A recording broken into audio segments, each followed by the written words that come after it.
श्री राधे श्री राधे श्री राधे श्री राधे श्री राधे श्री राधे श्री राधे। आवाज थोड़ा बढ़िया। श्री राधे श्री राधे श्री राधे श्री राधे श्री राधे श्री राधे श्री राधे श्री राधे श्री राधे श्री राधे श्री राधे श्री राधे। चलिए, बहुत विलम्ब हो चुका है। वैसे भी आज कलश यात्रा से आए, बहुत विलम्ब हो चुका था, तो ज्यादा देरी ना करते हुए आइए सबसे पहले रिद्धि सिद्धि बुद्धि के देवता गणेश जी महाराज की आरती का दर्शन करते हैं। कहते हैं कि गणेश जी महाराज की आरती का सिर्फ दर्शन करने मात्र से व्यक्ति के जो है हजारों पुण्य हजारों पाप क्षण भर में नष्ट हो जाते हैं। इसलिए सबसे पहले गणेश जी की आरती। आप सब खड़े हो जाइए और भगवान की आरती में शामिल होइए।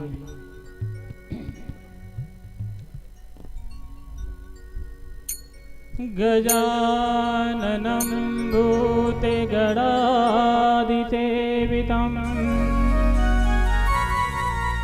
कपितजम्बुफलचारुभक्षणम्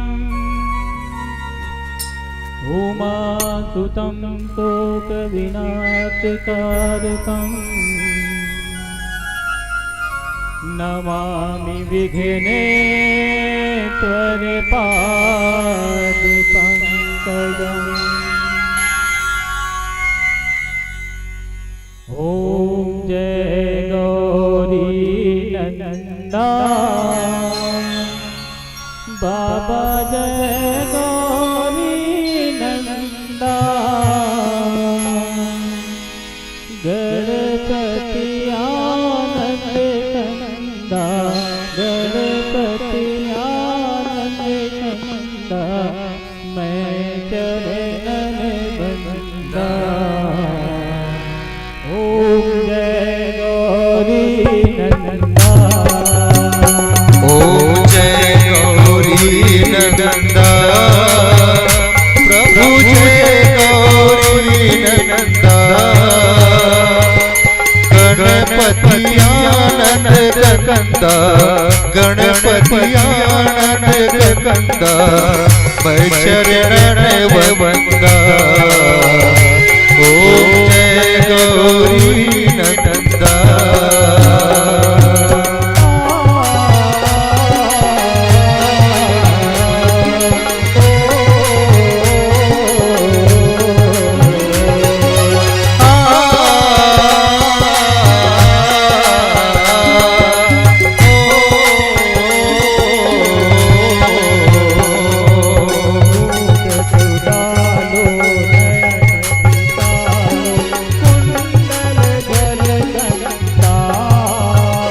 स्वामी कुंडल जल कंदा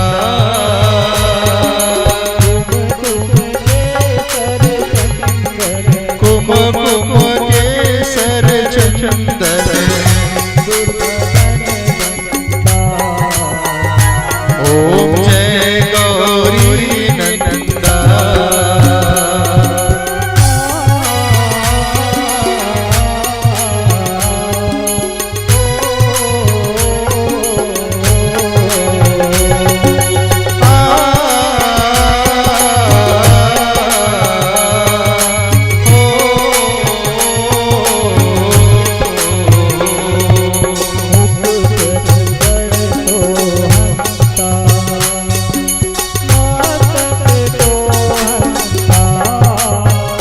दादा मस्तक सोहंता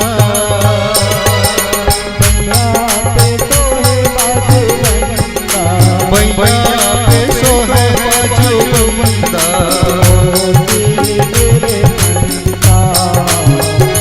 ओम जय गौरी नंदा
चरण वंदा। ओम जय गौरी नंदा, जय गौरी नंदा। ओम जय गौरी नंदा, जय गौरी नंदा। स्वामी जय गौरी नंदा।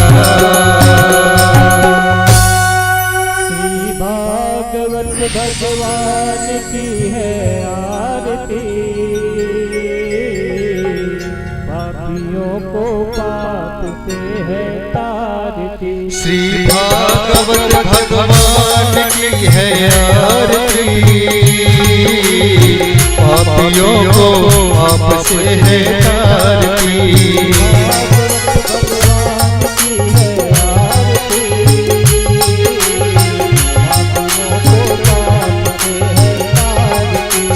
भागवत भगवान की है आरती, पापियों को पाप से है तारती।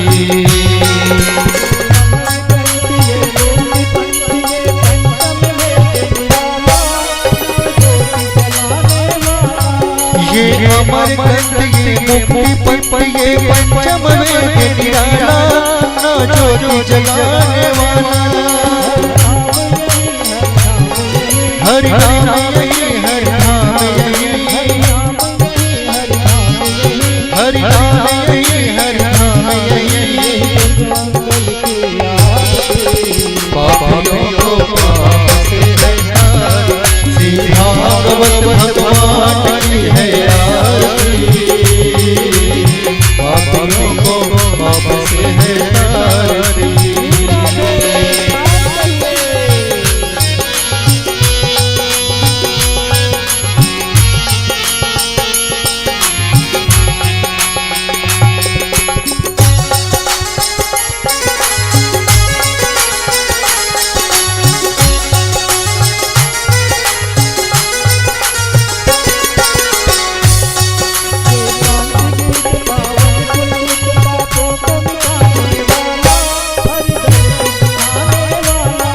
ये शांति गीत पावन पुनीत पापों को मिटाने वाला, हरि दर्श दिखाने वाला।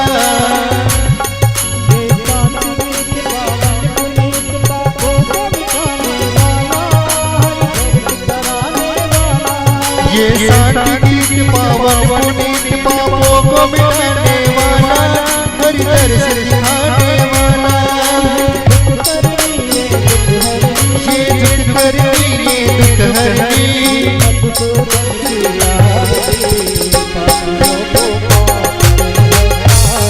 श्री भागवत भगवान की है आरती, पापियों को पाप से है तारती।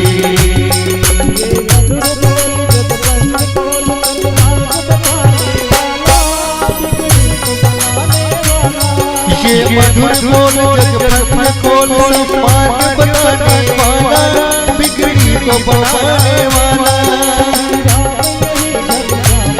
श्री राम यही, घनश्याम यही, मेरे राम यही, घनश्याम यही।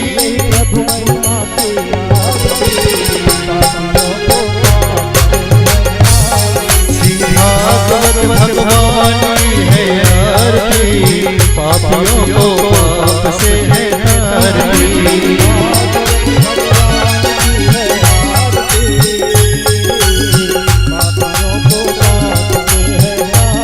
श्री भागवत भगवान की है आरती, पापियों को पाप से है तारती।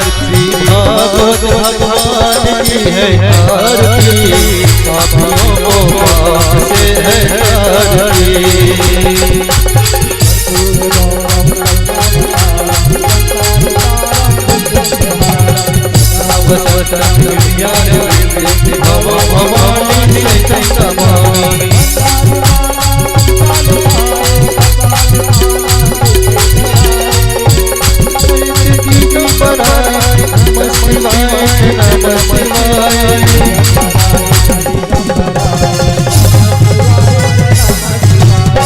शंकराय दिगंबराय नमः शिवाय नमः शिवाय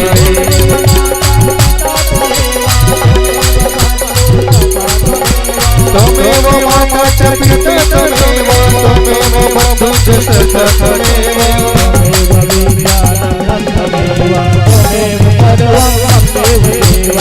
त्वमेव विद्याधरं त्वमेव त्वमेव सर्वं त्वमेव देवा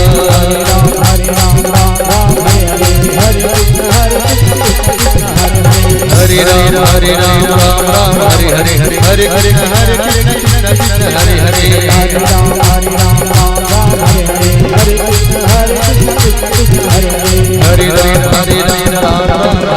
हरे हरे हरे कृष्ण कृष्ण हरे हरे हरे हरे राम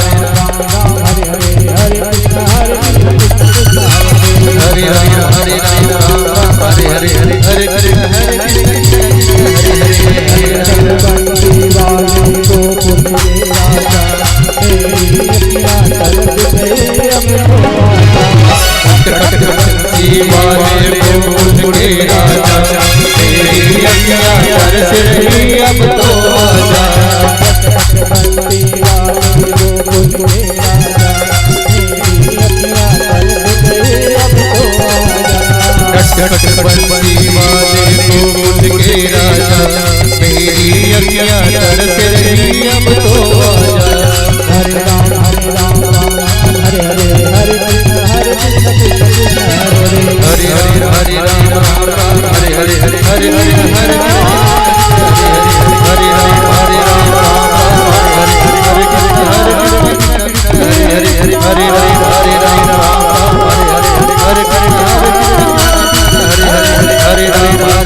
बोलिए राधा रानी सरकार की जय। बोलिए श्रीमद् भागवत महापुराण की जय।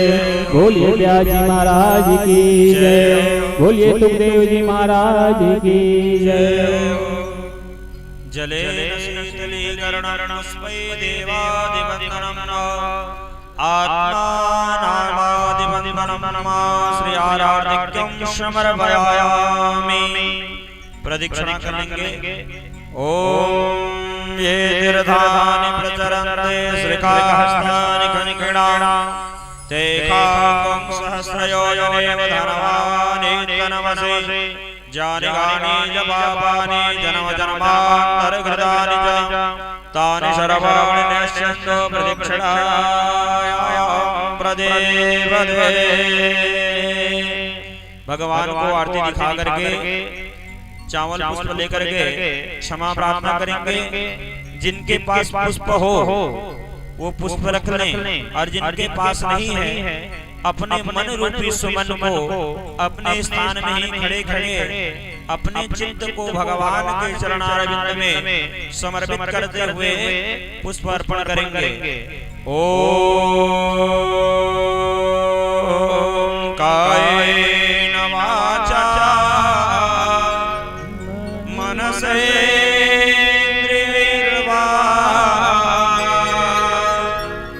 बुद्ध्यात्मना वानुसृजा स्वभावात् करोमि यद्यत् सकलं परस्मै नारायणायेति समर्पयामि। सुगन्ध सुमन सुगन्धित सुमन युक्त सुमन लिए निज हाथ पुष्पांजलि अर्पण करो मेरे नाथ करो स्वीकार। मेरा मुझ में कछ नहीं जो कछु है सब तोर तेरा तुझको सौंपता क्या लागे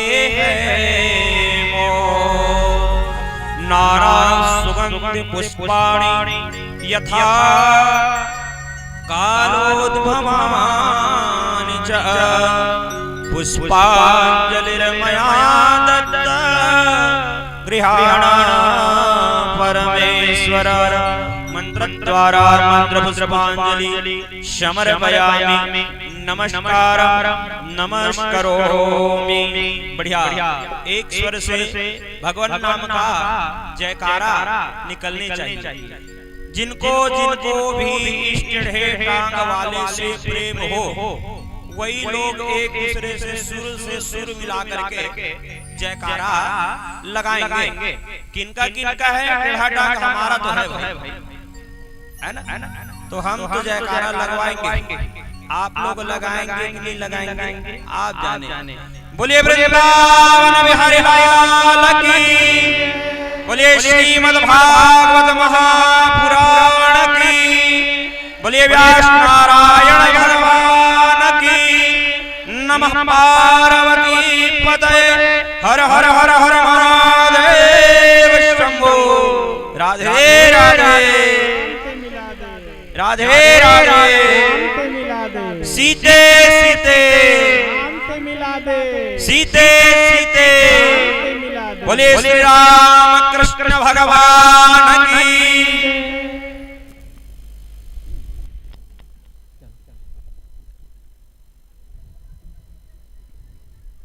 ओम श्रीमन् महागणाधिपतये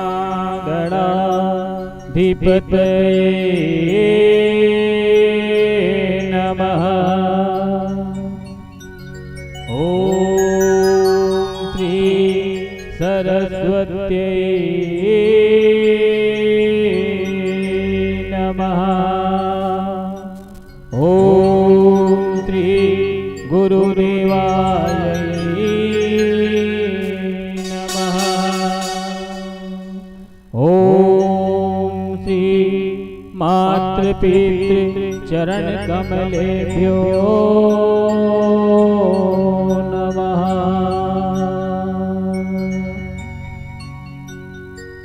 गजाननं भूतगणाधिसेवितं कपिध्वजम्बुफलचारुभक्षणम् उमासुतं शोकविनाशकारकम् नमामि विघ्नेश्वरपादपङ्कजम्।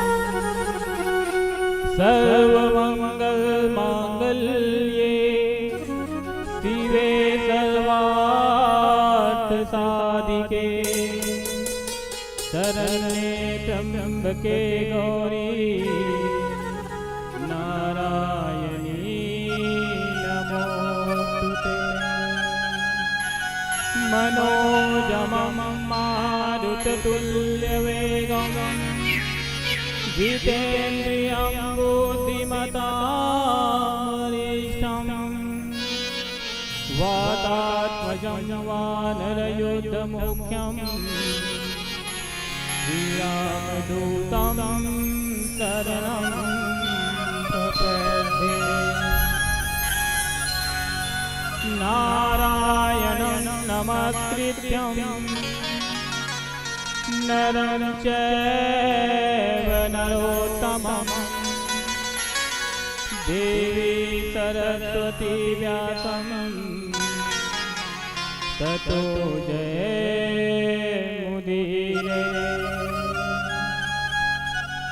बन्सी विभूषितकरा नवनीरदाभा पीताम्बराधरुणबिम्बफलाधरोषा पूर्णेन्दुसुन्दरमुखा दरविन्दनेत्रा कृष्णात् परं किमपि तत्त्वहं जान।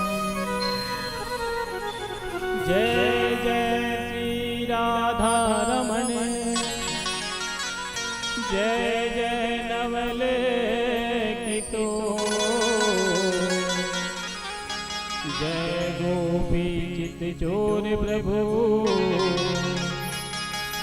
जय जय माखन चोर। राधा मेरी स्वामिनी,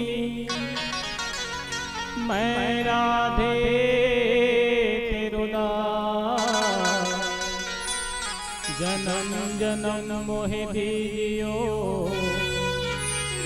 श्री वृंदावन वास।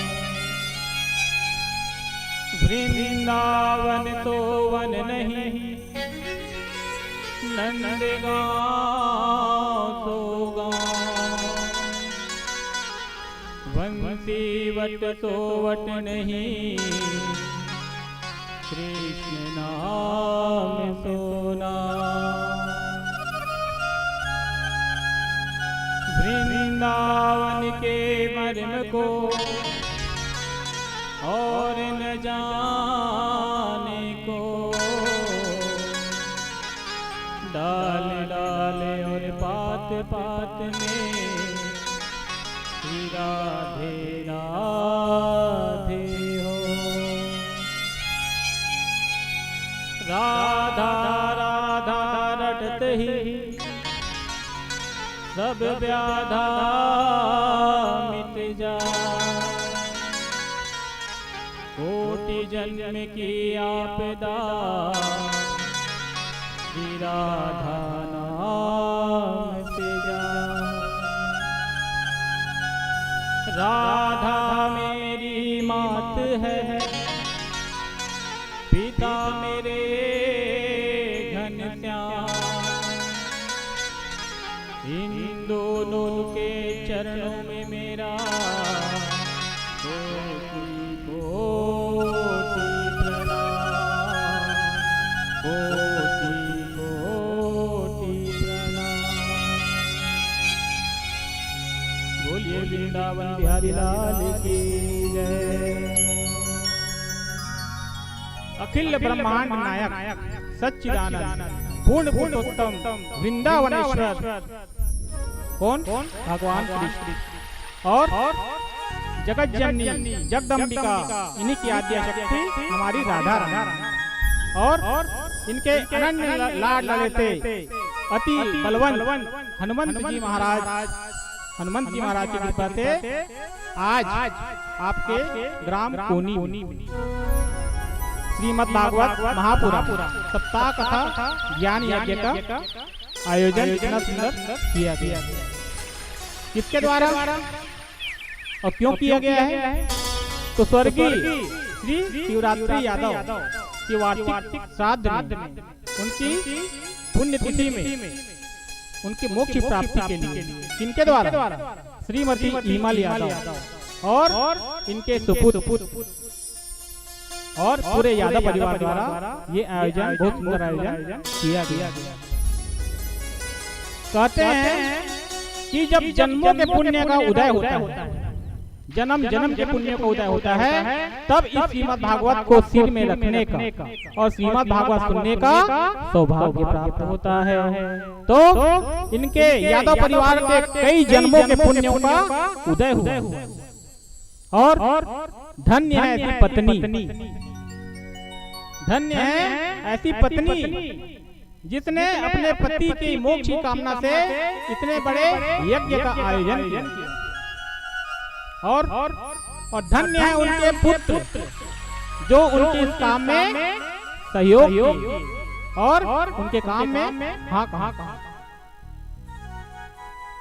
तो जन्मों जन्मों के जब पुण्यों का उदय होता है, तब श्रीमद् भागवत को सिर में रखने का, श्रीमद् भागवत को सुनने का अवसर मिलता है। अभी जितने यहाँ पर बैठे हुए हैं उनको उनके भी पुण्यों का उदय हुआ।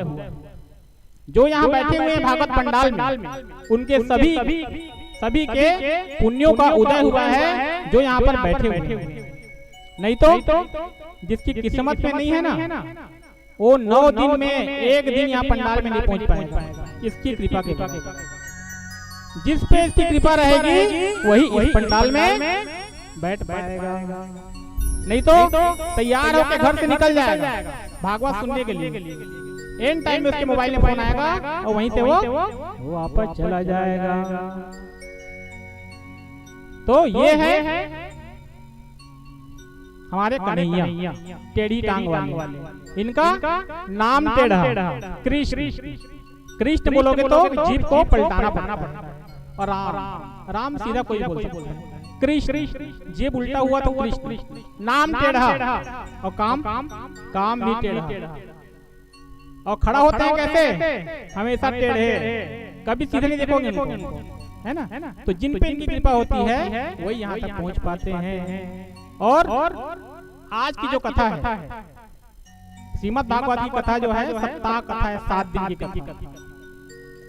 आज की जो कथा है ये महात्म्य की कथा है, श्रीमद् भागवत की महात्म्य की कथा है। कल से जो प्रारंभ होगा, कल होगा प्रथम दिवस, कल से 7 दिन भागवत की कथा चलेगी।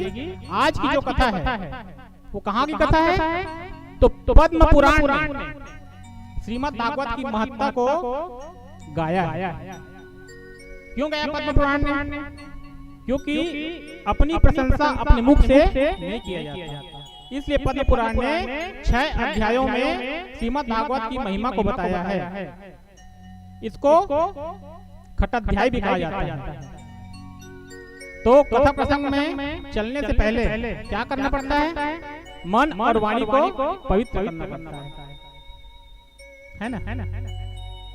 मन और वाणी को हम कहीं पूजा कराते हैं घर में, तो कोई पंडित जी आते हैं, कोई भी पूजा हो, कोई भी गौरी गणेश की पूजा, सत्यनारायण कथा, पंडित जी आते हैं, सबसे पहले क्या करते हैं, सबसे पहले जल छिड़कते हैं। ओम अपवित्रः पवित्रो वा सर्वावस्थं गतोऽपिया यः स्मृतिकाक्षा सर्वकार्य, है ना। तो इसका मतलब क्या होता है, इसका मतलब ये तो थोड़ी बोलते हैं पंडित जी कि तुम अपवित्र हो तो पवित्र हो जाओ, ऐसा नहीं। उसका अर्थ होता है कि आप पवित्र हो या अपवित्र हो, आप जैसी भी स्थिति में बैठे हो, किसका नाम लेने से पवित्र हो गए, पुंडरीकाक्ष। पुंडरीकाक्ष किसको बोलते हैं, भगवान नारायण को। तो भगवान का एक बार नाम लेने से व्यक्ति जो है पवित्र हो जाता है। कई लोग सोचते हैं ना, मंदिर जाना है, अरे मैं तो आज नहाया नहीं, तो भगवान उसको नहीं देखते कि आप नहाए हो नहीं, देखा नहाए, भगवान देखते हैं भाव को। जाकी रही भावना जैसी प्रभु मूरत देखी तिनतैसी। आप नहाए हो, आप नहीं नहाए हो, आप क्या हो, इससे भगवान को मतलब नहीं, भगवान को आपके भाव से।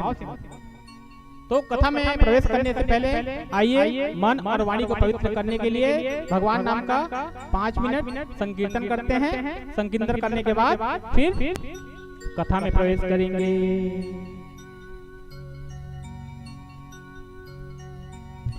जो तू मिटाना चाहे जीवन की तृष्णा,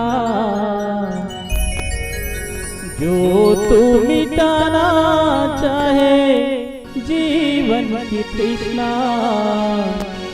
सुबह शाम बोले बंदे कृष्णा कृष्णा कृष्णा, सुबह शाम बोले बंदे कृष्णा कृष्णा कृष्णा। जो मिटाना चाहे जीवन का तृष्णा, जो तू मिटाना चाहे जीवन का तृष्णा, सुबह शाम बोल बंदे कृष्ण कृष्ण कृष्ण, सुबह शाम बोल बंदे कृष्ण कृष्ण कृष्ण। सब एक बार ताली बजाते हुए, अब ताली वही बजाई भगवान के हाथ, है ना। जरा भगवान हाथ दे नहीं है तो कहाँ ताली बजाई, भगवान हाथ दे ताली बजाई, भगवान को क्या बोली, मुझे कर बोले कहानी क्या बोली, है ना। तो प्रेम से राम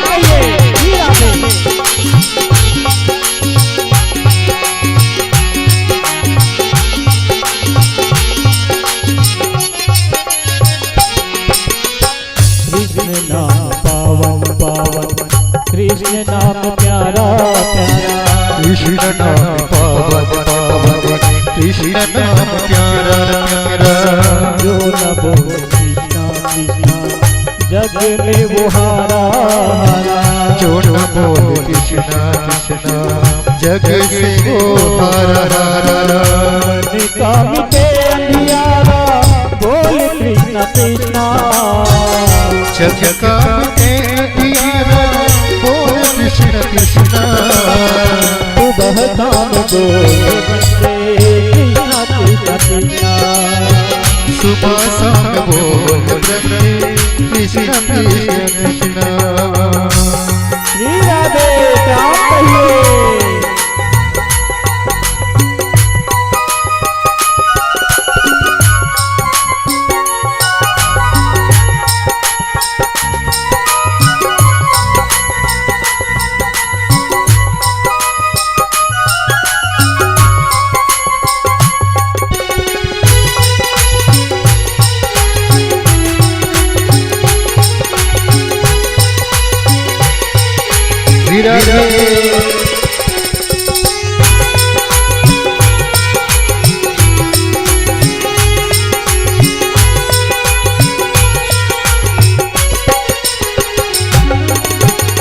जिसको मिली ना पीड़ा सुख का मरण क्या करे, जिसको मिली ना पीड़ा सुख का मरण क्या जाने। जो न खाए कृष्णा कृष्णा नित्य का धर्म क्या माने, जो न खाए कृष्णा कृष्णा नित्य का धर्म क्या माने। चाहे अगर उजियारा बोल कृष्णा कृष्णा,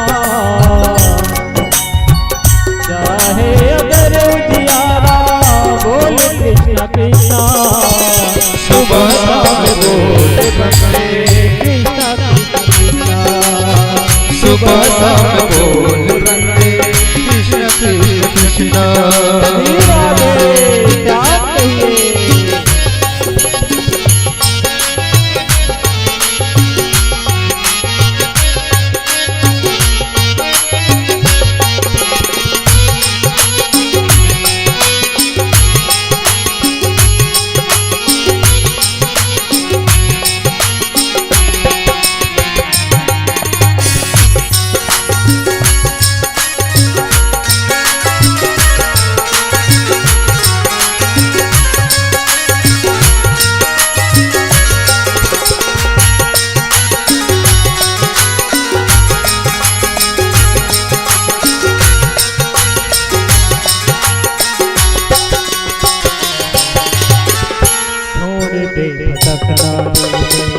तोड़ दे हमका घेरा, छोड़ दे भटकना कर दर, तोड़ दे हमका घेरा।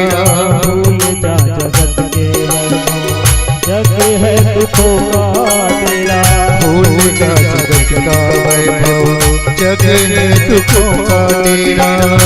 वीर का है मारा मारा बोल कृष्णा कृष्णा, भूल क्या है मारा मारा बोल कृष्ण कृष्ण। सुबह शाम बोल कृष्णा कृष्णा कृष्णा, सुबह शाम बोल कृष्ण कृष्ण कृष्ण।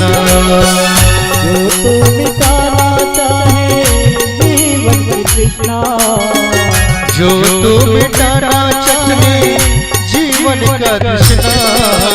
सुबह शाम कृष्णा कृष्णा कृष्णा, सुबह शाम बोल कृष्ण कृष्ण कृष्ण। सुबह शाम बोल कृष्णा कृष्णा कृष्णा, सुबह शाम बोल कृष्ण कृष्ण कृष्ण। बोलिए वृंदावन बिहारी लाल की जय हो, राधा रानी सरकार की जय। श्रीमद् भागवत का पहला श्लोक। सबसे पहला श्लोक श्रीमद् भागवत का। सच्चिदानंद रूपाय विश्वोत्पत्त्यादि हेतवे तापत्रय विनाशाय श्री कृष्णाय नमः। सबसे पहले श्लोक में व्यास जी महाराज ने भगवान के स्वरूप बताए। भगवान कहते हैं तो सच्चिदानंद, सच्चिदानंद को संधि विच्छेद करेंगे तो सत माने सत्य और सत चित और आनंद, ये तीन हो गए सच्चिदानंद। तो भगवान क्या है? सत्य है ना, भगवान सत्य है। हम सत्य हैं, हम लोग सत्य हैं? नहीं। कैसे नहीं है? कल बचपन में थे, फिर जवान हुए, फिर आधा उम्र हो गया, फिर बूढ़े होंगे, फिर मर जाएंगे, है ना। तो सत्य क्या है? सत्य वो है हम हैं तो भी है, हम नहीं रहेंगे तो भी रहेगा, और हम नहीं थे तो भी। तो कौन थे? भगवान, है ना। कोई बता सकता है कि बचपन से जवानी में कब प्रवेश किया? अगर कोई पूछा जाए कि भाई तुम बचपन में थे, कब तुम जवान हो गए, कोई बताएगा तिथि कि महाराज मैं इस तारीख को जवान हुआ? कोई नहीं बता पाएगा, है ना। तो भगवान सत्य है और सत धन चित धन आनंद। भगवान जो है आनंद के सागर है ना।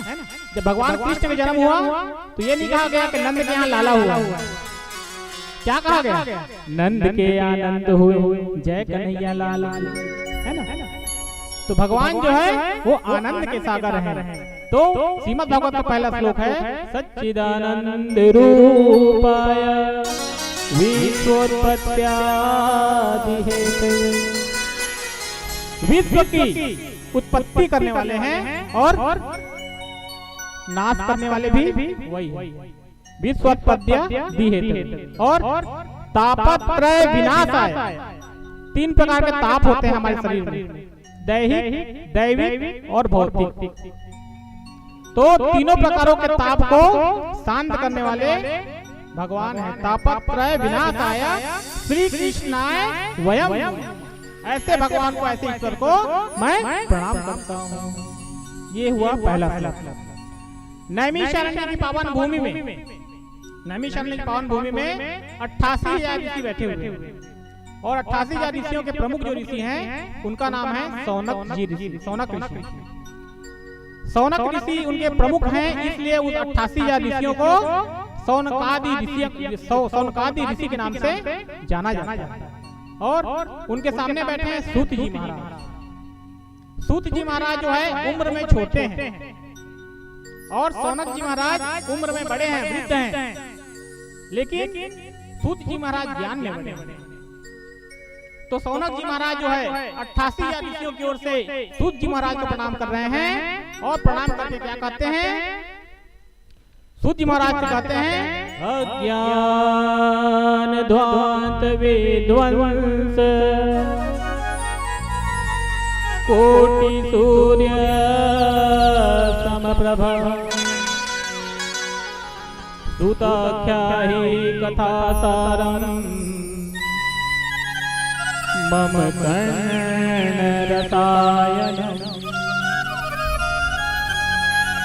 88,000 ऋषियों की तरफ से सौनक जी महाराज कह रहे हैं सूत जी महाराज से कि ही सूत जी महाराज, हम लोगों के हृदय में अज्ञान का घोर अंधकार भरा हुआ है। हम लोगों के हृदय में अज्ञान का घोर अंधकार व्याप्त है और ये त्रिभुवन के अंधकार को दूर करने में कौन समर्थ है? सूर्य भगवान। अभी रात हुआ है, सुबह सूर्योदय होगा तो क्या होगा? पूरा अंधकार समाप्त हो जाएगा, उजाला हो जाएगा। लेकिन सौनक जी महाराज कह रहे हैं कि सूर्य भगवान समर्थ हैं त्रिभुवन के अंधकार को समर्थ हटाने में, लेकिन जो जीव के हृदय में जो अज्ञान है उसको वो सूर्य भी नहीं हटा सकते। तो कौन हटाएगा? तो बोले आपके पास गुरुदेव की ऐसी शक्ति है, गुरुदेव की शक्ति है। ये बोले क्यों बोले ऐसा? क्योंकि गुरुदेव और भगवान दोनों एक समान है, दोनों में कोई तुलना नहीं। ये महात्मा है, महात्मा से जो गुरु की चर्चा शुरू हो रही है है ना। ये श्रीमद् भागवत में 12 स्कंद है, 12 स्कंद, और गुरु की महिमा का 12 स्कंद तक आपको सुनने को मिलेगा। इतनी महिमा है गुरुदेव की। कहते हैं जिसका गुरु मेहरबान उसका चेला पहलवान। तो गुरु की कृपा जिसपे हो गई वो निरंतर बढ़ते जाता है।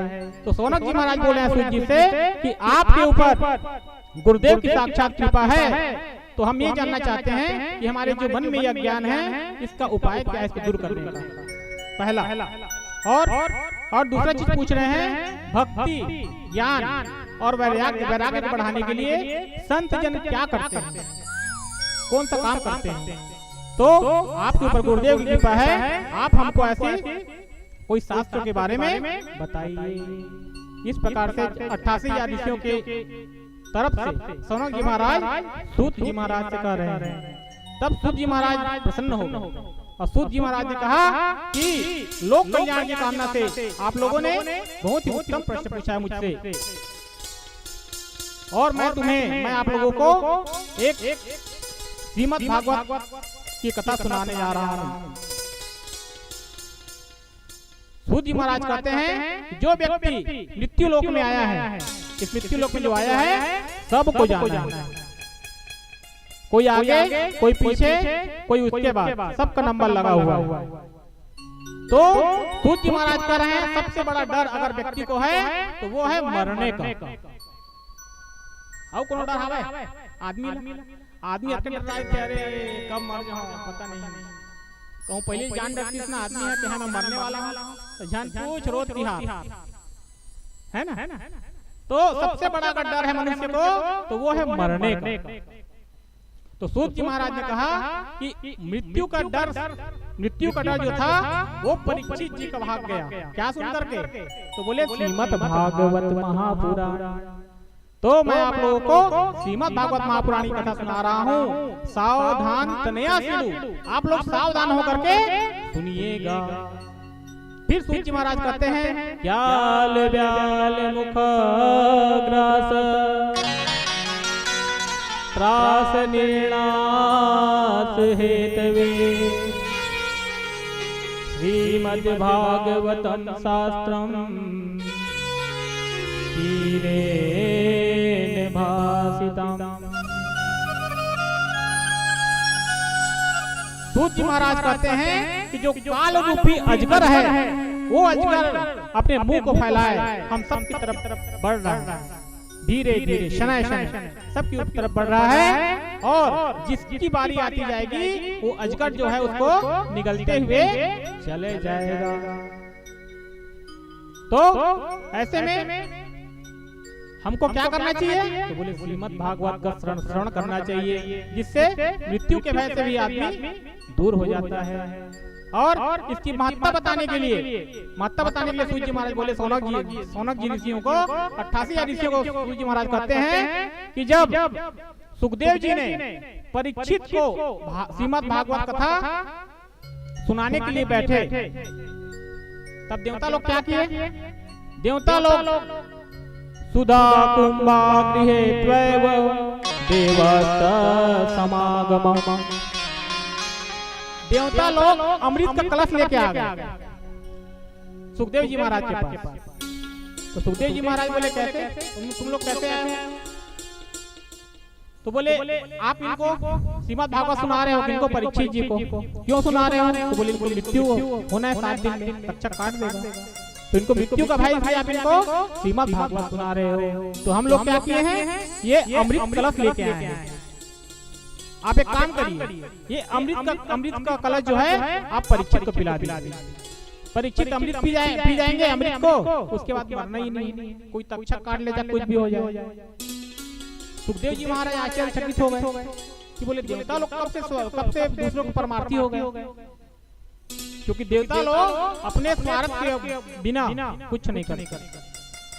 सुखदेव जी ने सोचा कि ऐसा कैसे कर रहे हैं, तब उनको डांट करके सुखदेव जी ने भगा दिया। बोले अगर तुम प्रेम से आते यहाँ पर हाथ जोड़ करके आते कि हमें भी श्रीमद् भागवत सुनना है तो मैं सुना देता, लेकिन तुम लोग क्या बन के आए हो? व्यापारी। अब व्यापारी नहीं ठग बन के आए हो। क्यों ठाकुर बन के आए हो? बोले अमृत का कलश और श्रीमद् भागवत महापुराण, इसमें कितना अंतर है? तो बोले तुम्हारा अमृत का कलश जो है वो कांच के समान है, कांच के समान, और ये श्रीमद् भागवत जो है ये अमृत के समान। क्यों? क्योंकि अमृत का कलश पी करके आदमी अमर तो हो जाएगा, लेकिन उसके पुण्य धीरे धीरे क्षीण होते जाएंगे, और एक दिन क्या होगा? पुण्य खत्म हो जाएगा और फिर से व्यक्ति पृथ्वीलोक में आएगा। लेकिन श्रीमद् भागवत सुनने से पुण्य बढ़ते हैं, पुण्यों को क्षय नहीं होता, पुण्य बढ़ते रहते हैं। इस पृथ्वी पे दो गंगा है, एक भागीरथी गंगा जिसमें हम नहाने जाते हैं, और दूसरा भागवती गंगा। एक भगवान के चरणों से प्रकट हुई है, भागवती गंगा भगवान के चरणों से प्रकट हुई है, और श्रीमद् भागवत जो है भगवान के मुख से प्रकट हुई है। तो श्रीमद् भागवत की महिमा जो है बहुत अधिक है। तो ऐसी महत्ता बता रहे हैं, और महत्ता बताने के बाद कहते हैं कि मैं आप लोगों को श्रीमद् भागवत की कथा सुनाता हूँ। क्या हुआ? जब परीक्षित जी को सुखदेव जी ने 7 दिन कथा सुनाया, और जब परीक्षित जी का मोक्ष हुआ तो ब्रह्मा जी देखे, ब्रह्मा जी सब देवता आश्चर्यचकित हो गए कि श्रीमद् भागवत में इतनी शक्ति है कि व्यक्ति 7 दिन में मोक्ष को प्राप्त हो गया। तो क्या किए? एक तराजू के एक पलड़े में जितने ग्रंथ हैं, उपनिषद है, पुराण है, सबको रखा गया, और दूसरे में श्रीमद् भागवत महापुराण को रखा गया। क्या हुआ? श्रीमद् भागवत का पलड़ा जो है वो भारी हो गया। तब देवताओं को यकीन हुआ कि श्रीमद् भागवत जो है वो अमृत से भी दुर्लभ है। साक्षात भगवान कृष्ण जो हैं वो कलयुग में सबके दुखों को मिटाने के लिए श्रीमद् भागवत में आकर के समाये हुए हैं। तो ऋषियों ने सूर्य जी से प्रश्न किया, 88 जब ऋषि बैठे हैं, उन्होंने सूर्य जी से प्रश्न किया कि ये महाराज, जब ये इतना अच्छा पुराण है, इसमें 7 दिन में व्यक्ति मोक्ष को प्राप्त कर लेता है, तो इसको 7 दिन में ही सुनने की परंपरा कैसे बनी? बताइए। मतलब अगर इतना अच्छा पुराण है तो 15 दिन सुनते हैं, 1 महीना सुनते हैं, 7 दिन में क्यों सुनते हैं? 7 दिन में सुनने की परंपरा कहाँ चालू हुई? बताइए। तब सूत जी कहते हैं कि सनक, सनंदन, सनातन और सनत कुमार, इन चारों ऋषियों ने देवर्षि नारद जी को 7 दिन में एक कथा सुनाई थी। तब सौनक जी महाराज ने पूछा कि नारद जी महाराज को? बोले नारद जी महाराज तो 2 घड़ी से ज्यादा कहीं रुकते नहीं, वो तो टहलते रहते हैं, घूमते रहते हैं। क्या करते हैं? नारायण श्रीमन नारायण, नारायण श्रीमन नारायण, बोलो नारायण नारायण नारायण, बोलो नारायण नारायण नारायण, श्रीमन नारायण नारायण नारायण, बोलो नारायण नारायण नारायण। तो नारद जी क्या करते हैं? दिन भर घूमते रहते हैं, 2 घड़ी से ज्यादा कहीं पर रुकते नहीं है। इसलिए सौनक जी महाराज को आश्चर्य हुआ कि नारद जी को सुनाया 1 हफ्ता, तो नारद जी 2 घड़ी से ज्यादा कहीं रुकते नहीं है, तो ऐसे कैसे हो गया कि वो 7 दिन भागवत सुनते बैठे रहे? तब सूत जी महाराज ने कहा कि एक बार नारद जी जो है भगवत चर्चा करते करते करते करते वृंदावन में घूम रहे थे। अब वृंदावन में घूमते घूमते एक जगह गए, वहां पर देखे एक स्त्री बैठी हुई है, और स्त्री के पास 2 पुरुष बैठे हुए हैं। स्त्री जो है जवान है, और पुरुष जो है बूढ़े। नारद जी को आश्चर्य हुआ। नारद जी ने सोचा मैं वहां पर जाऊं, लेकिन वहां पर बहुत सी महिलाएं, उनको पंखा झल रही है। नारद जी सोचे अगर मैं चला गया और कहीं ये मेरे बोल दी कि तुमको क्या मतलब है, तो नारद जी वहां से जाने लगे। नारद जी वहां से जाने लगे, तब उस स्त्री ने नारद जी को कहा, भो भो साधो क्षणम तिष्ठ मंचिता पिनाता, दर्शनं तो लोकस्य सर्वपापहरं परम्। तब उसने कहा कि साधु महाराज थोड़ा रुक जाइए। तब नारद जी वहां पर गए और नारद जी को फिर जो महिला थी, जो जवान थी, उसने कहा कि आप जैसे संतों के दर्शन करने से तो कयाधु नंदन प्रहलाद जैसे लोग जो हैं वो पावन हो गए। तो नारद जी ने पूछा कि आप कौन हो? तो उसने कहा कि मैं भक्ति हूँ, मैं भक्ति हूँ। बोले ये दोनों कौन हैं? तो बोले ज्ञान और वैराग्य, ये दोनों मेरे बेटे हैं। तो नारद जी बोले आप इतनी जवान हो, आपके बेटे इतने बूढ़े कैसे हो गए?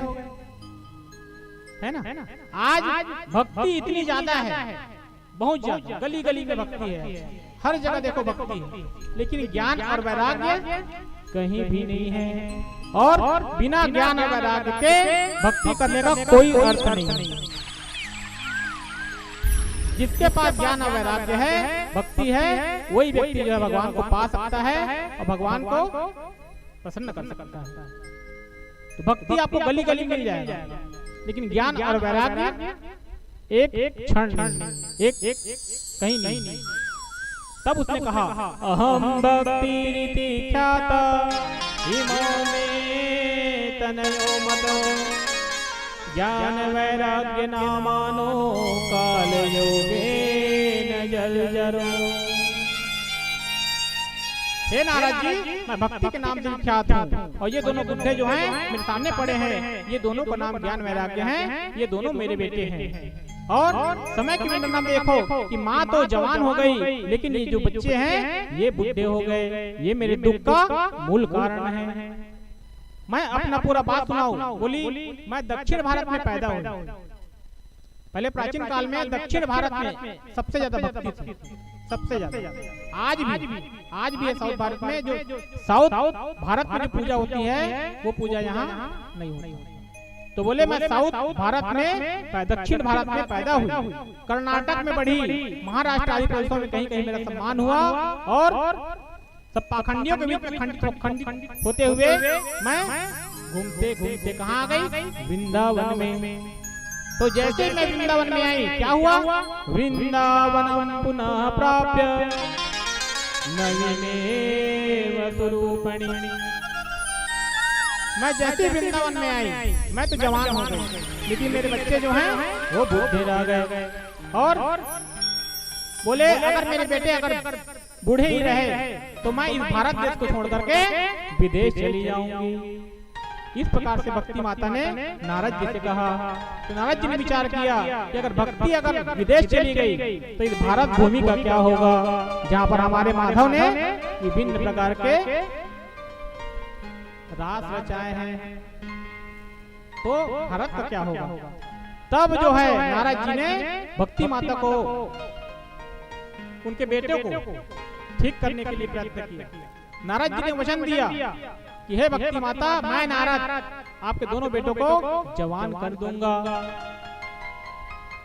अब नारद जी ने उनको क्या किया? सब पुराण सुनाने लगे, सब वेद सुनाने लगे, उपनिषद सुनाने लगे, गीता सुनाने लगे, सब पुराण सुना दिए उनको, दोनों ज्ञान वैराग्य को। लेकिन थोड़ा देर होश में आते और होश में आने के बाद फिर बेहोश हो जाते। नारद जी थक गए और नारद जी के थकने के बाद नारद जी बोले अब कुछ नहीं हो सकता। तब आकाशवाणी हुई। आकाशवाणी में क्या हुआ? क्या बोले? बोले नारद जी प्रयत्न करिए, प्रयत्न करिए। तो बोले प्रयत्न नहीं कर रहा हूं तो क्या कर रहा हूं? प्रयत्न ही तो कर रहा हूं। तब कहा आप सत्संग करिए। तब नारद जी ने सोचा कि अब मुझे पता करना पड़ेगा कि ये प्रयत्न करिए, प्रयत्न करने का मतलब क्या है। तब जो है नारद जी घूमते घूमते चलने लगे और रास्ते में जाते हैं नारद जी। और रास्ते में नारद जी जाते हैं, जो भी ऋषि मिलते हैं, जो भी महात्मा मिलते हैं, सबसे पूछते हैं कि मुझे आकाशवाणी ने कहा उद्यम करो, उद्यम करो। तो ये क्या है? अब नारद जी जो ब्रह्मा के पुत्र हैं, ब्रह्मा के पुत्र हैं, सब ऋषि लोग मुंह चुरा के उससे भाग जाते हैं। कोई बहाना कर देता है, हमारा मौन उपवास है, कोई कुछ बोल देता है, इस प्रकार सब साइड हो रहे हैं। अब नारद जी सोचते हैं कि मैं ऐसा क्या कार्य करूं। तब बोलते हैं काम करता हूं, बद्री नारायण चलता हूं भगवान नर नारायण के पास, और नर नारायण भगवान के पास मुझे मेरे प्रश्नों का उत्तर मिल जाएगा। ये सोचते सोचते जो है नारद जी जो है वृंदा वहाँ चले गए, बद्री नारायण चले गए, और बद्री नारायण में भगवान नर नारायण के पास जा रहे हैं। लेकिन रास्ते में कौन मिल गए? रास्ते में मिल गए सनक सनंदन सनातन सनत कुमार। इन 4 ऋषियों से उनकी मुलाकात हो गई। वो चारों ऋषि जो है वो सत्संग की भावना से घूम रहे थे कि कोई मिल जाए तो हम सत्संग करें, कथा सुनाए, या तो हम कथा सुने या हम किसी कथा सुनाए। ये चारों कुमारी से घूम रहे थे। अब इन लोगों ने देखा, क्या देखा? नारद जी का इतना छोटा मुंह, एकदम नारद जी एकदम ऐसा मुंह बना करके वहाँ घूम रहे हैं। तब जो चारों भाइयों ने कहा, चारों भाइयों ने कहा नारद जी को, हे नारद जी, आपका मुंह कितना चिंतित क्यों है? आप इतने चिंता में क्यों हैं? आप तो ना विवाह किए हो, ना आपकी कोई पत्नी, ना कोई परिवार है, आप 2 घड़ी ज्यादा कहीं रुकते नहीं हो, घूमते ही रहते हो, तो आपका मुंह कैसा उतरा हुआ क्यों है? आपकी चिंता में है। तब नारद जी ने कहा, सबको प्रणाम किया, चारों भाइयों को नारद जी ने, और प्रणाम करके कहा कि समस्या है। तो क्या समस्या है? तो बोले मैं इस संसार में सत्संग की इच्छा से घूम रहा हूँ और भगवत चर्चा करूंगा और सुनूंगा। तब नारद जी ने कहा कि इस सर्वत्र पृथ्वी में मैं घूम लिया। कहाँ कहाँ घूमा? नारद जी कहाँ कहाँ गए? पुष्करम च प्रयागम च काशी गोदावरी तथा हरि क्षेत्र कुरुक्षेत्रम श्रीरंगम सेतु बंधनम।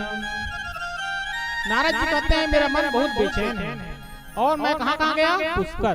पुष्कर का नाम पहले के लिए, पुष्कर जो है वो तीर्थों के गुरु है, तीर्थों के गुरु है पुष्कर। उसके बाद प्रयाग का नाम लिया। प्रयाग क्या है? प्रयाग तीर्थों के राजा है, एक गुरु और एक राजा। प्राचीन काल से परंपरा चली आ रही है, इस संसार में 2 ही गद्दी है, 2 गद्दी बस, एक राज गद्दी और दूसरा व्यास गद्दी। तीसरा कोई गद्दी नहीं बनी, तीसरा कोई गद्दी नहीं बनी। जब भगवान राम गद्दी पे बैठे तो व्यास गद्दी पे कौन बैठे? वशिष्ठ जी महाराज। तो ये प्राचीन परंपरा चली आ रही है। तो इसीलिए पुष्करम च प्रयागम च, तो बोले मैं पुष्कर गया, प्रयाग गया, काशी गया, गोदावरी गया, मैं सब जगह गया, सब संतों के पास गया मुझे शांति के लिए, लेकिन मुझे शांति कहीं पर नहीं मिली। तो क्या मिला? तो बोले पाखंड निरतासंतः, सब जगह मुझे पाखंड देखने को मिला। आज साधु के यहाँ, संतों के यहाँ, गृहस्थ के यहाँ सब जगह पाखंड है, पाखंड भरा हुआ है। पाखंड मतलब पापस्य खंडः पाखंडः, जो पाप का एक खंड है वो पाखंड है। तो बोले मैं इन सब क्षेत्रों में गया, तीर्थ क्षेत्रों में, पुष्कर गया, प्रयाग गया, काशी गया, गोदावरी गया, सब जगह गया, मुझे कहीं शांति नहीं मिली। तब मैंने सोचा कि चलो मैं संतों के यहाँ चलता हूँ, वहाँ शांति मिलेगी। तो मैं संतों के यहाँ गया। तो संतों के यहाँ मैंने क्या देखा? ये बंगला किसका है? तो बोले सन्यासी जी महाराज का। अच्छा, ये बच्चे किसके हैं? तो बोले ब्रह्मचारी जी महाराज के। अच्छा, ये इतना हल्ला हो रहा है किसके यहाँ हो रहा है? तो बोले मोनी बाबा के यहाँ। ये हाल। बोले सब जगह मैंने पाखंड देखा। उसके बाद तरुणी प्रभुतागे श्यालोको बुद्धिदायकः कन्यया विक्रयो लोभा पंतिना कल्कनम। तब मैंने सोचा कि जब संतों के यहाँ पाखंड है तो गृहस्थों के यहाँ जाके देखते। तो गृहस्थों के यहाँ कैसा है? तो बोले गृहस्थी के यहाँ क्या चलता है, किसका चलता है? महारानी जी का। तो बोले गृहस्थों के यहाँ महारानी जी के चलता है, बाई जी के चलता है, और कुछ सलाह लेना हो तो किससे लेते हैं? भाई से। बोले नहीं, ना भाई से सलाह लिया जाता, ना किसी सलाह लिया जाता। कुछ सलाह लेना है तो साले साहब को याद किया जाता है। ये गृहस्थियों के यहाँ देखा। और शादी विवाह जो है आज क्या बन गया है? धंधा बन गया है। शादी विवाह आज धंधा बन गया है। मतलब मेरा बेटा डॉक्टर है, मैंने 5 लाख खर्चा किया है, तो 5 लाख मुझे दोगे तो मैं अपने बेटे से आपकी बेटी का शादी करूंगा। तो आज अपने पुत्री का लोग व्यापार कर रहे हैं, है ना? समधी मतलब क्या होता है? सम माने बराबर और धी माने बुद्धि। जिन दो व्यक्तियों का बुद्धि एक हो उसको बोलते हैं समधी। लेकिन आज समधी का महत्व बदल गया, मतलब भी बदल गया। आज जिसके पास धन वो समधी, धन के लिए सब विक्रय हो रहा है। तो बोले मैं वहां भी गया बोले नारद जी, लेकिन वहां देखा मैंने कि वहां भी पूरा पाखंड भरा हुआ है। और उसके बाद जब मृत्यु लोक में मैंने ये सब देखा तो मेरा चित्त एकदम अशांत हो गया, और अशांत होकर के फिर मैं वृंदावन में गया। तो वृंदावन में गया तो किससे मुलाकात हुआ? भक्ति और ज्ञान वैराग्य से। तब नारद जी ने बताया कि वहाँ भक्ति और ज्ञान वैराग्य से मुलाकात हुआ, जहाँ पर भक्ति माता जो है वो जवान है और उनके जो पुत्र हैं वो बूढ़े हो गए हैं। और आकाशवाणी ने कहा कि नारद जी सत्कर्म करो, सत्कर्म करो। तो मैं ये जानने को घूम रहा हूँ, बद्रीनारायण में आया हूँ कि ये सत्कर्म क्या है। मैंने उनको वेद सुनाया, मैंने उनको उपनिषद सुनाया, मैंने उनको पुराण सुनाया, उनको गीता सुनाया।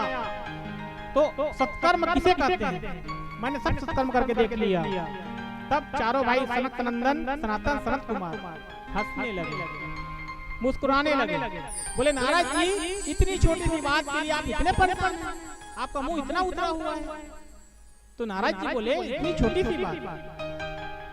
तो सनत कुमार लोग चारों भाई बोले कि नारद जी वो जिस सत्कर्म की बात कर रहे थे, आकाशवाणी जो है वो और कुछ नहीं है, श्रीमद् भागवतम पुराण। वो श्रीमद् भागवत महापुराण है। तब नारद जी ने कहा कि आपकी बात पे मुझे भरोसा नहीं हो रहा है। क्यों भरोसा नहीं हो रहा है? तो बोले मैंने उसको सब वेद सुना है, सब पुराण सुना है, सब उपनिषद सुना है ना? तो आप श्रीमद् भागवत कह रहे हैं, मैंने उसको सब पुराण सुना दिया, फिर भी उसको कोई फायदा नहीं हुआ। तो श्रीमद् भागवत से कैसे फायदा होगा? तब सनक संदन चारों भाइयों ने कहा कि नारद जी अगर आपको आम खाना है तो आम मीठा रहता है, आम का स्वाद रहता है सबसे मीठा, फलों का राजा है आम, है ना? तो बोले आप आम को खाओगे तो आपको मीठा लगेगा, तो आप सोचोगे कि आम इतना मीठा है, इसका पेड़ कितना मीठा होगा। और कहीं जाकर कहीं पेड़ को ऐसा खा दिए तो लगेगा मीठा? तो बोले नहीं। तो बोले उसी प्रकार जो वेद है वो पेड़ है, वेद जो है पेड़ है, और श्रीमद् भागवत जो है उन्हीं वेदों का फल है।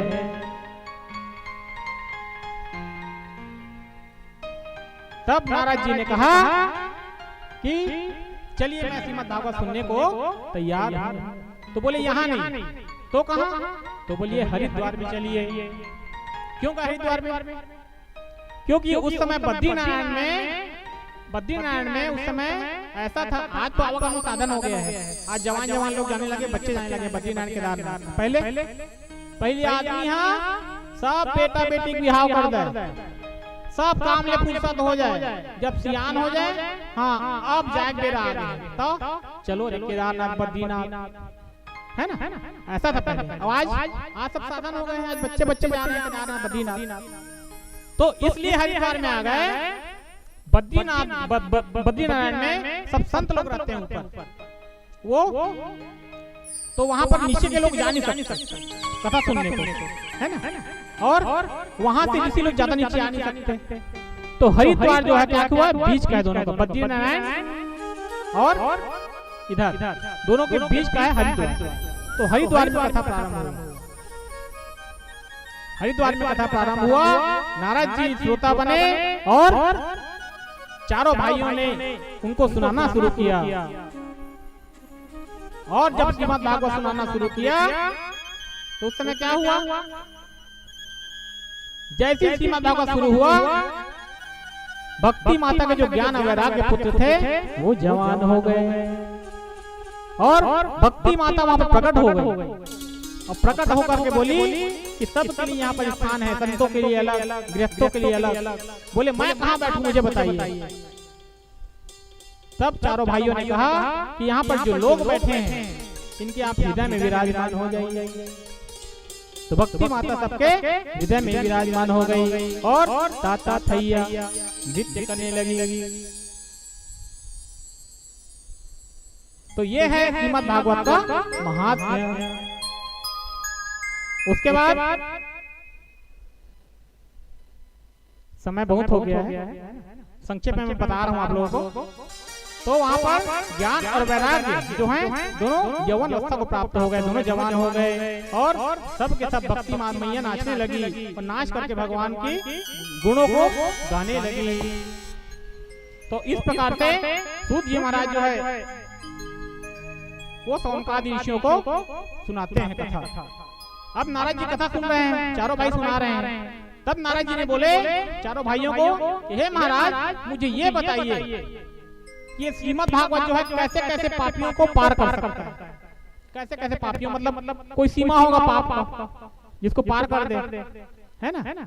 तब चारों भाइयों ने कहा कि नारद जी जिसने जीवन भर पाप के अलावा और कुछ नहीं किया हो, सिर्फ पाप ही किया हो, उसको भी ये श्रीमद् भागवत जो है मोक्ष प्रदान कर देती है। तब नारद जी ने कहा कोई प्रमाण बताओ तब मैं मानूं, बिना प्रमाण के कोई चीज साबित नहीं किया सकता। तो बोले मुझे प्रमाण बताइए कि कितने कैसा पापी जो है तर जाता है। तब जो है चारों भाइयों ने नारद जी से एक कथा सुनाना शुरू किया। कथा सुनाए कि हम तुमको एक पुरातन कथा सुना रहे हैं। तुंगभद्रा नदी के किनारे एक ब्राह्मण रहता था। उस ब्राह्मण का नाम था आत्मदेव। उस आत्मदेव की कोई संतान नहीं थी, कोई संतान नहीं थी। अब संतान नहीं होने के नाम से वो जो आत्मदेव है ब्राह्मण जो है बहुत ही चिंतित रहता था, परेशान रहता था। वो उसने गाय पाली घर में, तो गाय भी पाली तो गाय भी बांधी। गाय का भी कोई बच्चा नहीं होता। अब तो और परेशान। एक दिन वो आत्मदेव जो है वो आत्महत्या करने के लिए जंगल में चले गए। अब जंगल में जाके धाड़ मार के रो रहा है आत्मदेव, धाड़ मार के रो रहा है। उस समय एक संत वो जो है जंगल से गुजरे। संत ने सोचा कि इतना रो रहा है, मतलब भगवान को पाने के लिए रो रहा होगा, भगवान को पाने के लिए तपस्या कर रहा होगा, रो रहा होगा। तो उनके पास संत चले गए। जैसे संत उनके पास गए तो बोले हे ब्राह्मण देवता तुम क्यों रो रहे हो, क्या तकलीफ है तुमको, बताओ क्या चाहते हो। तब उसने कहा ब्राह्मण देवता ने कि मेरा कोई संतान नहीं है, मेरा कोई पुत्र नहीं है, मैं संतान की कामना से यहाँ पर रो रहा हूँ, मैं आत्महत्या करने आया हूँ। तब उस संत ने कहा कि किसके लिए रो रहा है तू, किसका बेटा किसका पुत्र जो है काम आता है। बोले राजा सगर के 60,000 पुत्र थे, कोई काम आया, कोई काम नहीं आया। ऋषि ने श्राप दिया, पूरा 60,000 पुत्र उसके मर गए और उनके 4 पीढ़ियों को गंगा को लाने के लिए कई पीढ़ियों को तपस्या करना पड़ा। तब वो 60,000 पुत्रों का उद्धार हुआ। तो बोले पुत्र किसी के नहीं होते, अब पुत्र कभी काम नहीं आते, तो पुत्र के लिए तुम क्यों रो रहे हो। बोले अच्छे हो जो तुम्हारे कोई पुत्र नहीं, कोई संतान नहीं है, जाओ जियो पति पत्नी रहो। फिर भी वो बात नहीं मानी। तब संत ने उसके माथे में देखा और माथे में देखकर कहा कि तुम इस जन्म में पुत्र के लिए रो रहे हो, मैं तुम्हारा माथा देखकर बता रहा हूँ कि अगले 7 जन्मों में तुम्हें कोई भी पुत्र प्राप्त नहीं होगा। और पहाड़ मार कर रोने लगा ब्राह्मण और संत के चरणों में गिर गया, सिर पटकने लगा। बोला कि पहले तो मैं एक पुत्र के लिए रो रहा था, एक जन्म के लिए रो रहा था, और आपने जो है मुझे मेरे टेंशन को क्या किया, 7 जन्म को बता दिया और मेरा चिंता को बढ़ा दिया। तो बोले आप बोले मैं अपने सिर में चरण, अपने सिर पकड़, अपने चरण में अपना सिर पटक पे मर जाऊं, अब मैं मरूंगा तो क्या होगा। तो बोले ब्राह्मण हत्या का ब्रह्म पाप आपको लगेगा। अब संत भी एकदम हैरान हो गए, अरे बाप रे मैं कहाँ इसके पास आ गया। न मैं इसके पास आता ना ब्रह्म हत्या का पाप लगता, और सही में मर जाएगा तो मुझे ब्रह्म हत्या का पाप लग जाएगा। तब उस संत ने कहा ये काम करो, ये फल है, ये फल को ले जाओ और अपनी पत्नी को जाकर खिलाओ, तुम्हारी पत्नी को एक सुंदर पुत्र पैदा होगा। इस प्रकार से संत ने कहा। आत्मदेव अपने घर गए, घर जाकर चिल्लाए अपनी पत्नी को। उसकी पत्नी का नाम था धुंधली देवी। धुंधली मतलब सब धुंधला, इसने बोलना, इसने दिमाग, इसने सब कुछ पूरा धुंधली। आप उसके जाके चिल्लाए, अरे धुंधली कहाँ है? वो दौड़े दौड़े आई। क्या हुआ स्वामी? बोले तेरे के लिए क्या लाया हूं? देखी फल। धुंधली बोली तुम तो ऐसे चिल्ला रहे थे जैसे सोने का हार लेके आए हो, नौलखा हार है। क्या मैं फल कभी देखी नहीं हूँ, खाई नहीं? अरे फल ही लेके आए हो।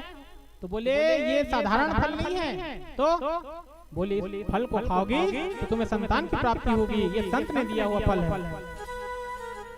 अब धुंधली ने मन में सोचा कि पता नहीं कहाँ से जादू टोना करवा के फल लाए हैं और कहीं खाई फल को उल्टा पुल्टा हो गया तो कलंक हो जाएगा। तो क्या अपने पति को बोली, ब्राह्मण देवता को, कि अभी थोड़ी खाऊंगी स्वामी, अभी नहाई धोई नहीं हूँ मैं, पहले नहा लूं धो लूं फिर पूजा कर लूं भगवान का, तब इस प्रसाद को खाऊंगी। अब ब्राह्मण देवता खुश हो गए, बोले चलो ठीक ऐसी कर लेना। अब वहाँ चले गए। अब एक पड़ोसीन आई, उसके बाद बैठने पड़ोसीन उसको बताई कि अरे पता नहीं कौन संत से फल लेके आए हैं, पता नहीं क्या जादू टोना करवा के लाए हैं, कहीं खाऊंगी या कुछ उल्टा पुल्टा हो गया, कहीं फल से भी संतान होते हैं। तब पड़ोसन बोली कि बहना हो सकता है कोई सिद्ध जन रहा होगा, तो खा के देख तू फल को, हो सकता है तेरा संतान हो जाए। तब बोली बहन मैं सुनी हूँ कि जब गर्भवती रहती है महिला ना तो उसका आहार कम हो जाता है, तो मैं कहीं आहार मेरा कम हो गया तो मैं तो एकदम दुबली हो जाऊंगी, फिर मेरा क्या होगा? अरे नहीं बहन मैं फल को नहीं खाऊंगी। अरे फिर बोली पड़ोसन, बोली नहीं खा ले तो संतान होगा, ऐसा दुबली उबली नहीं होगी। तो बोली मैं सुनी हूँ कि जब गर्भ में रहते हैं तो कुछ काम हम भी नहीं कर सकते, तो मैं घर का काम कैसे करूंगी, मेरे घर में बहुत काम है। तो बोली एक काम करना, अपनी ननद को बुला लेना, आखिर बच्चा होने के बाद ननद को कुछ देगी ना, साड़ी वाड़ी देगी, कुछ भी देगी, उपहार देगी, तो ननद को अभी से बुलवा ले, सब काम करवा ले, उसके बाद देना जो उपहार देना है, तेरा भी फायदा हो जाएगा।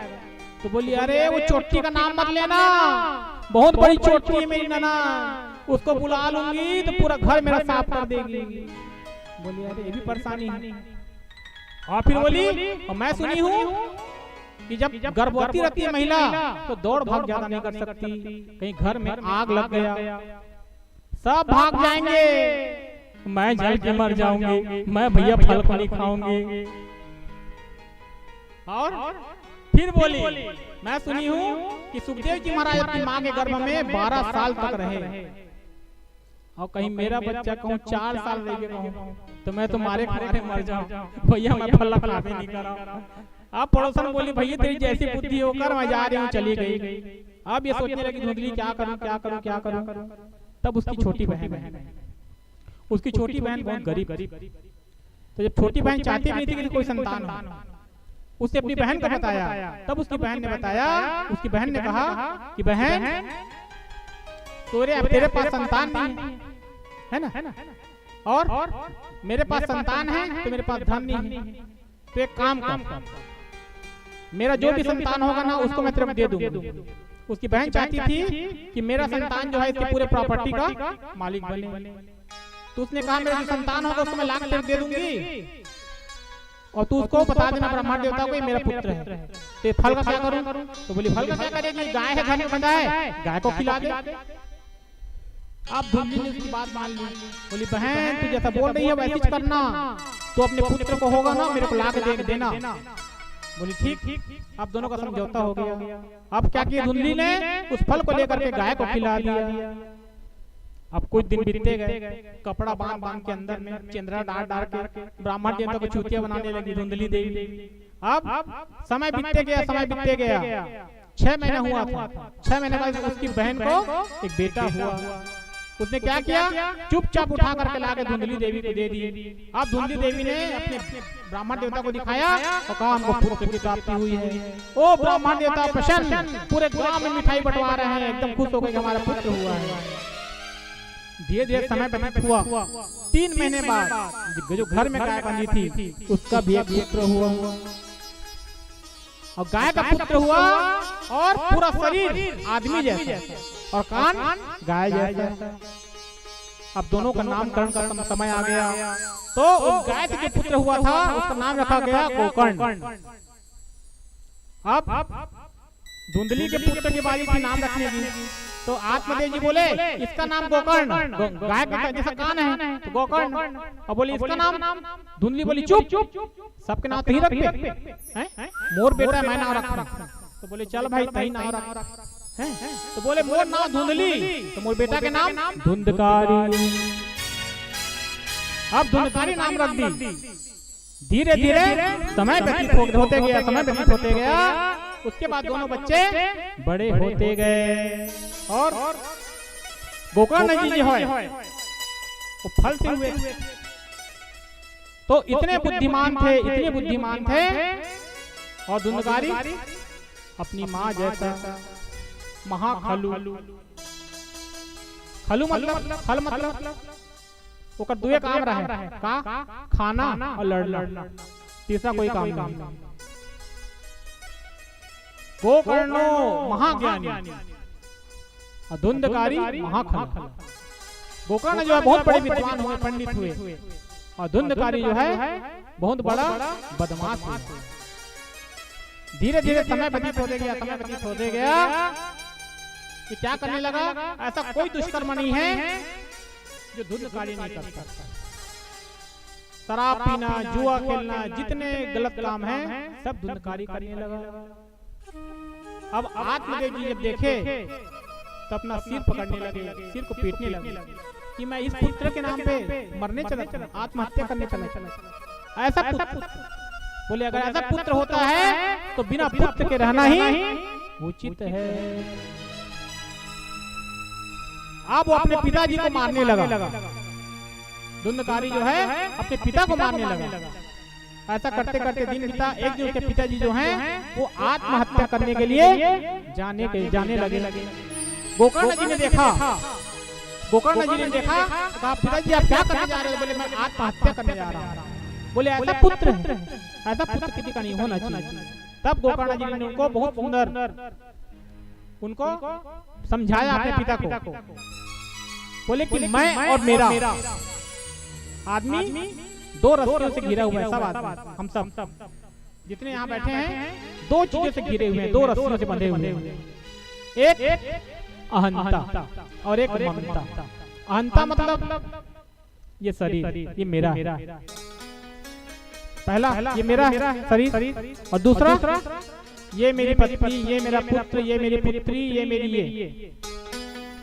इन 2 रस्सियों से आदमी घिरा हुआ है।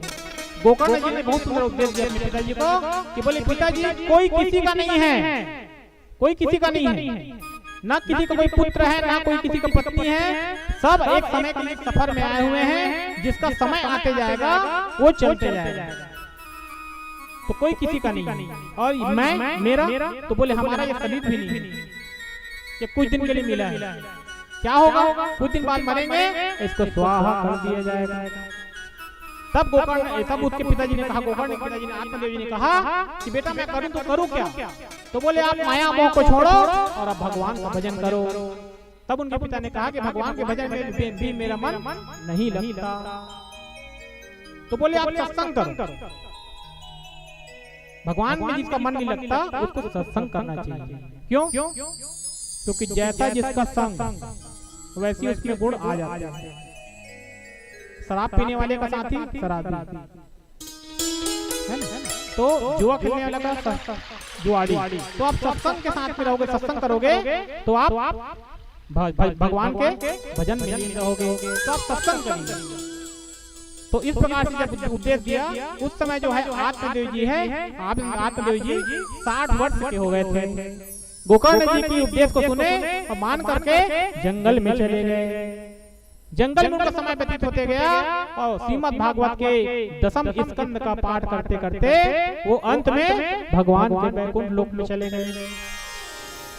बोलिए वृंदावन बिहारी लाल की जय, राधा रानी सरकार की जय। अब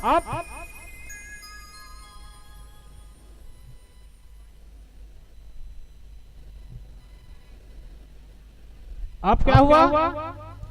अब वो चले गए उसके पिताजी, है ना? अब घर में उसकी माँ बच गई धुंधली देवी।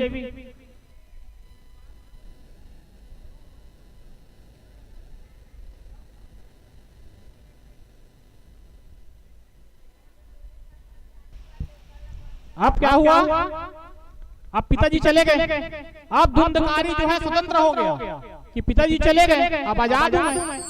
अपनी माँ को धुंधली देवी को मारने लगा, पीटने लगा। बोले मेरा बाप जो खजाना छोड़ के गया है, चाबी तुमको दे के गया है, मुझे चाबी दो। इस प्रकार से अपनी माँ को मारने लगा, पीटने लगा। अब माँ होती है, जब बच्चे माँ को मारने लगे ना तो बेटा कैसा भी हो। माँ ने सोचा कि ये रोज रोज मुझे मारता है, क्यों ना मैं एक ही दिन मर जाऊं। इस प्रकार से रात को जो है वो जो है धुंधली देवी जो है जाके कुआं में कूद गई और कुएं में कूद करके अपनी जान दे दी। अब कौन बच गया? अब गोकर्ण जी और धुंधकारी बच गए। गोकर्ण जी बोले बाप पहले चला गया, माँ अभी चली गया, मोर नंबर है। तो बोले अपने भाई धुंधकारी को बोले भाई धुंधकारी मेरे को तीर्थ यात्रा करने जाना है। गोकर्ण जी तीर्थ यात्रा के बहाने चले गए। अब बच गया कौन? धुंधकारी। धुंधकारी ने क्या किया?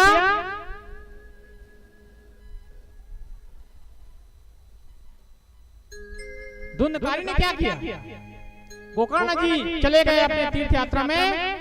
धुंधकारी ने 5 गणिकाओं को, 5 वेश्याओं को घर में ले आया और 5 गणिकाओं को घर में ला करके चोरी करने लगे, डाका डालने लगे। वो गणिकाएं जैसा बोलती, जिसके यहाँ चोरी करने को बोलती, वो चोरी करके लाता, डाका डाल के लाता और उन गणिकाओं को घर में रखा हुआ था।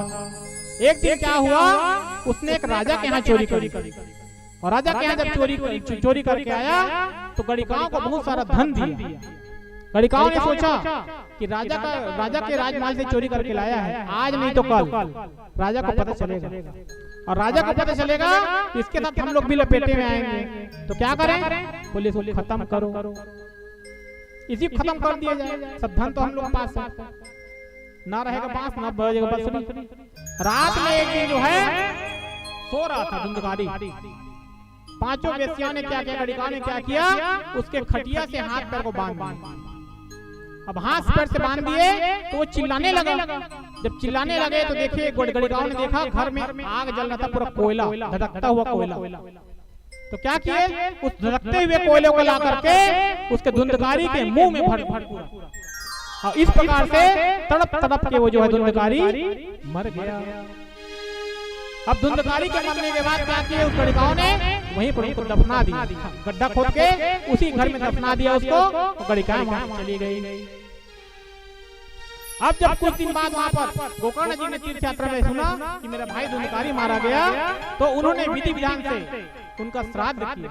गया में, इलाहाबाद में, सब जगह उनका श्राद्ध संस्कार किया और नियम से सब कुछ किया। कुछ दिन बाद गोकर्ण महाराज घर वापस आए। जब घर वापस आए रात को सो रहे थे, तो रात को सो रहे थे तो अचानक देखे एक भेड़ का बच्चा घर से गुजर रहा है। गोकर्ण जी देखे अरे भेड़ का बच्चा, कुछ देर बाद वो भैंस बन गया। ऐसा करके बार बार जो है वो गोकर्ण जी को डराने लगे। गोकर्ण जी ने पूछा तुम कौन हो और क्या चाहते हो? उसने कुछ नहीं बोला। तब गोकर्ण जी ने जल लिया हाथ में, मंत्र पढ़ा, मंत्र पढ़ करके उस पे फेंक दिया। जो प्रेत होते हैं ना वो बोल नहीं पाते, वो जल तक नहीं पी पाते, उनमें शक्ति नहीं होती। उनका मुंह कितना बड़ा होता है प्रेत का, सुई का जो छेद होता है, सुई का छेद उतना ही बड़ा प्रेत का मुंह होता है। तो गोकर्ण जी जब जल फेंका तब उसमें बोलने की शक्ति आई। तब गोकर्ण जी पूछा तुम कौन हो? तब उसने बताया कि भैया मैं आपका भाई धुंधकारी हूँ। तो बोले धुंधकारी हो? मैंने तुम्हारा पूरा श्राद्ध कर दिया, गया श्राद्ध कर दिया है, तुम्हारी मुक्ति कैसे नहीं मिली? तब उसने कहा कि भैया मैंने इतने पाप किए हैं, जीवन में इतने पाप किए हैं कि मेरे लिए अगर 100 बार भी श्राद्ध कर दोगे ना तो मेरी मुक्ति नहीं है। तो ऐसा कोई उपाय करो तो मुझे मुक्ति मिल जाए। तब गोकर्ण जी ने सबसे पूछा कि ऐसा कोई उपाय हो जिससे मेरे भाई को मुक्ति मिल जाए। कोई बता नहीं पाया। तो गोकर्ण जी में इतनी शक्ति थी को सूर्य देव से बात करते थे, सूर्य देवता से बात करते थे। उन्होंने सूर्य देव जी से पूछा, तब सूर्य देव जी ने कहा कि आप श्रीमद् भागवत का सप्ताह पारायण करो, सप्ताह पारायण करोगे तो तुम्हारे भाई को मुक्ति जरूर मिलेगी।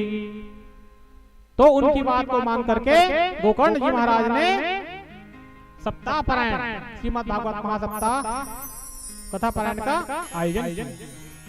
अब प्रेत रूप में, तो प्रेत रूप में तो कहाँ बैठेगा, इधर से हवा आता है इधर चला गया, इधर से हवा आया इधर चला गया। तो क्या किए, एक 7 गांठ का बांस सामने गाड़ा गया और उस 7 गांठ के बांस में वो जो है धुंधकारी घुस करके कथा सुनने लगा। धीरे धीरे एक दिन हुआ, बांस का एक गांठ फटा। ऐसा करते करते 7 दिन की कथा समापन में 7 गांठ फट गए और 7 गांठ जब फटे तो धुंधकारी जो है दिव्य स्वरूप में प्रकट हो गया। बोलिए वृंदावन बिहारी लाल की। तो दिव्य स्वरूप में प्रकट हो गया धुंधकारी और उसके लिए विमान आया, उसके लिए विमान आया और विमान में धुंधकारी बैठा और बैठ करके जाने लगा। तब सब लोगों ने कहा, क्या कहा कि भाई कथा तो सबने सुना है, जितने लोग यहाँ बैठे हैं सबने सुना है, तो एक सिर्फ धुंधकारी के लिए क्यों आया विमान, बाकी लोगों के लिए क्यों नहीं आया? तो बोले कि सिर्फ कथा सुनने से या कथा पंडाल में बैठने से ही मुक्ति नहीं मिलती है। तो कथा को सुनो, सुनने के बाद चिंतन करो कि कथा में महाराज जी ने क्या कहा, और चिंतन करने के बाद उस चीज को अपने जीवन में उतारो, तब ये श्रीमद् भागवत तुम्हारे मुक्ति का कारण बनेगी। सब सोचने लगे कि यार हम लोगों ने क्या किया, हम लोगों ने गलती कर दी। बोले आप लोग क्या करते थे? बोले कथा सुने, कथा सुनने के बाद अपने घर गए और घर में गृहस्थी के कार्य में जुट गए। कहाँ गए? कहूँ नहीं, काल आया कुछ नहीं, सब भुला है ना। घर गया था, खाना दे, तहाँ भाई, तहाँ बेटा, तहाँ बेटी, तहाँ बस हो गए। लेकिन धुंधकारी ने क्या किया? सब अपने घर जाते थे, धुंधकारी वहीं रहता था।